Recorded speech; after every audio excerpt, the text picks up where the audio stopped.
Il ne s'agit pas de choses, il ne s'agit pas de droits. Il s'agit ni plus ni moins que d'un braquage. Avec votre permission, comme vous le savez, lors d'une retraite municipale de la ville de Dakar, à Saly, et je rappelle que cette retraite a été organisée par les soins de la mairie de Dakar, et je rappelle que ceux qui ont été invités pour participer à cette retraite ont été invités pour venir participer et exposer surtout au conseil municipal qui jusqu'à présent, quelle que soit l'injustice qui s'abat sur ma modeste personne et sur la ville de Dakar, jusqu'à présent je suis le maire de Dakar, n'en déplaise à certains détracteurs. Alors je voudrais dire que suite à cette retraite, il y a des gens qui ont été invités et ils devaient venir pour exposer pour le compte du COJOJ, le comité d'organisation des Jeux Olympiques de la jeunesse. Ils avaient l'obligation de venir exposer au conseil municipal les tenants et les aboutissants liés aux préparatifs des Jeux Olympiques de la jeunesse Dakar 2026.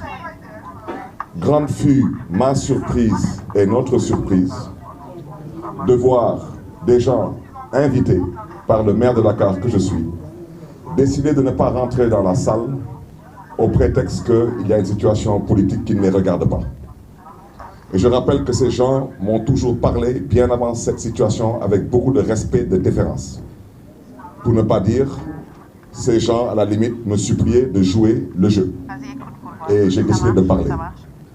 Parce que pour ceux qui pensent que Barthélémy Diaz n'est plus le maire de Dakar, et qu'ils pourront se permettre de faire ce qu'ils veulent, je le répète, ils se trompent lourdement.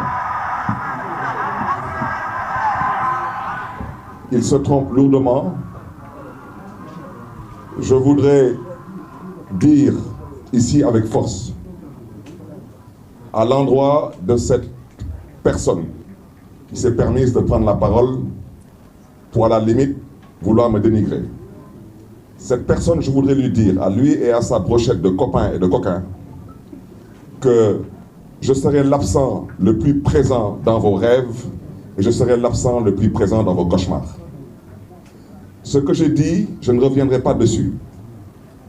J'ai dit que ne pas dire la vérité, c'est devenu aujourd'hui une pratique courante au Sénégal. Mais comme il y a des mots qui choquent, je ne souhaiterais pas utiliser certains mots pour l'instant.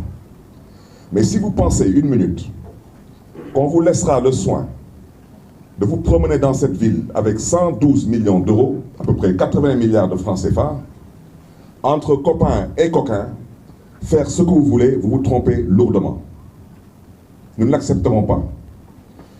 Je rappelle que le Comité national olympique sportif sénégalais, le CNOS, n'est pas signataire du contrat d'hôte de l'organisation des Jeux olympiques de la jeunesse Dakar 2026.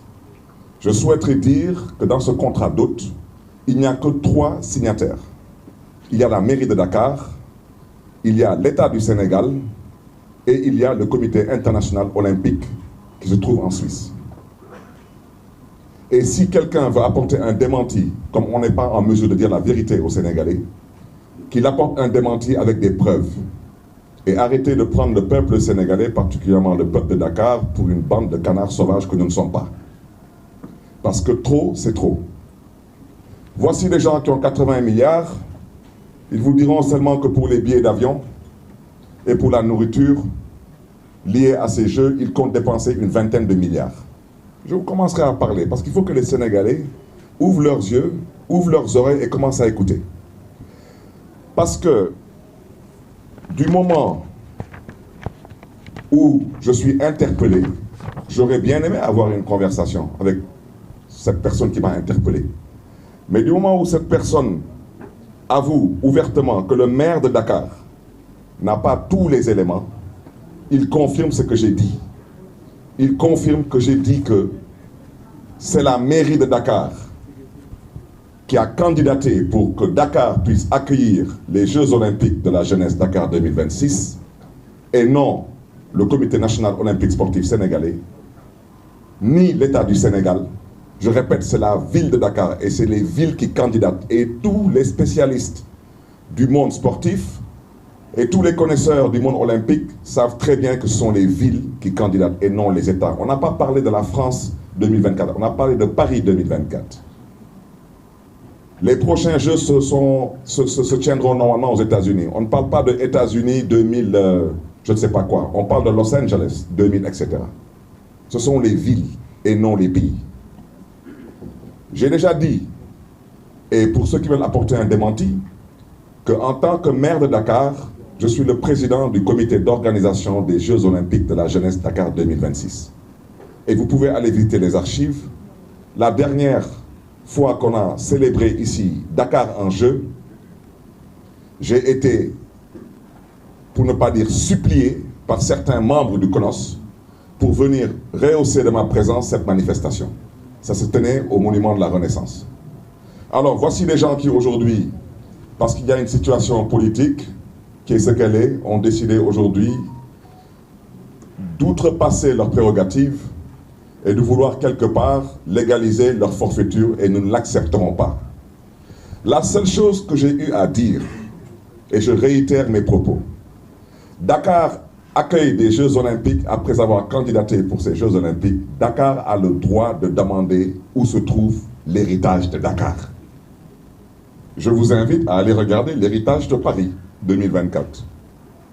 Et Dieu seul sait que je ne pense pas que la France ait besoin aujourd'hui de pleurnicher pour obtenir un héritage lié à des Jeux Olympiques. Quant à nous, et c'est là où je vais interpeller la personne qui a eu à m'interpeller, ainsi que sa brochette de copains et de coquins, je vous demande si oui ou non vous avez 80 milliards pour organiser ces Jeux. Je rappelle que dans l'organisation de ces Jeux, l'État du Sénégal mettra de l'argent sur la table. Je rappelle aussi que la ville de Dakar mettra de l'argent sur la table. Et ils le savent très bien. Combien d'argent ont-ils obtenu? Parce qu'eux ne mettent pas d'argent sur la table. C'est l'argent du CEO. Je leur demande seulement de dire aux Sénégalais, est-ce qu'ils confirment que sur 80 milliards de budget, est-ce qu'ils confirment qu'ils ont à peu près 20 milliards de restauration et de billets d'avion? C'est oui ou non? Mais franchement, j'ai le droit de vous demander tout de même où se trouve l'héritage de Dakar. À Paris, ils ont obtenu une nouvelle piscine olympique en face du Stade de France. C'est un joyau qu'on aperçoit à partir du périph' et qui fait la fierté de Paris aujourd'hui. Je l'ai déjà dit, le village olympique à Paris a été transformé en logements sociaux. Il y a eu des lignes de transport public supplémentaires qui ont vu le jour, que ce soit en termes de métro ou en termes de tramway. Et je peux continuer à en parler. Donc une ville a le droit de vous demander, sur 80 milliards, si vous avez le temps de mettre 20 milliards dans les billets d'avion et dans la restauration. Au passage, j'aimerais bien savoir quelles sont les sociétés qui seront impliquées dans tout cela, même si ce n'est pas à la ville de Dakar d'organiser le transport et la restauration. Je pense tout de même que le maire de Dakar que je suis, j'ai tout de même le droit de demander à ce qu'on prenne en compte les entreprises dakaroises et les entreprises sénégalaises. C'est 80 milliards. Mais sur 80 milliards, est-ce que quelqu'un dans ce pays pense que c'est trop demandé à ce qu'on aménage la corniche des HLM? On leur a remis un dossier déjà étudié, chiffré et ficelé pour à peu près 4 milliards et demi. Est-ce qu'ils pensent que c'est trop demandé d'aménager le parcours sportif sur ce que j'appelle le boulevard de la Gueule-Tapée?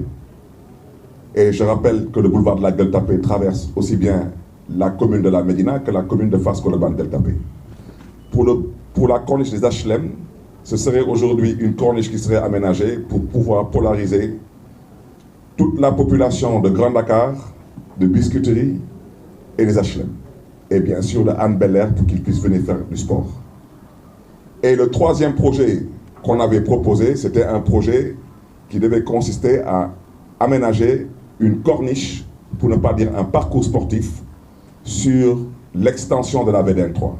Donc tous les trois projets sont tous des projets liés à l'esprit des Jeux Olympiques de la jeunesse. Je rappelle que Dakar, il n'y a qu'un seul parcours sportif à Dakar. C'est le parcours qu'on connaît tous sur la corniche Est. Tous. Vous voyez aujourd'hui les gens qui viennent des HLM, qui viennent de Grand Yoff, qui viennent des SICAP, qui viennent d'autres communes, qui traversent quasiment